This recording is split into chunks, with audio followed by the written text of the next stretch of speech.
երրորդ չեմպիոնությունը Եվրոպայում եւ Ալախաձեն անձամբ հանձնում է մեդալը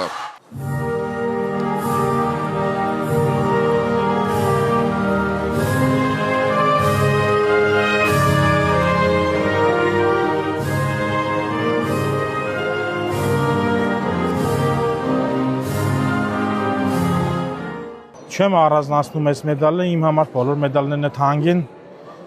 իմ կյանքից, իմ ուժից, իմ ամեն ինչից մի հատ մասնիկ է, որ ձեռք եմ բերում։ Պարազդատ 3 հարցազրույց ունեցա Լաշատ Ալախաձեի հետ, նա քո մեծ երկրպագուն է եւ այսօր քեզ երկրպագում էր եւ նա ասաց, որ դու կնվաճես օլիմպիական ոսկի մեդալը, եթե այնտեղ չլինի նա, ինչ ես կարծում, կցանկանայի արդյոք նա վերադառնար եւ եթե նա վերադառնա, ինչ պայքար կլինի։ Եթե նա վերադառնա, ինձ թվում է ես ավելի ուրախ կլինեմ, որովհետև ինչ որ Փարիզում չստացվեց, այդ ժամանակ արդեն կարող է եւ ստացվի։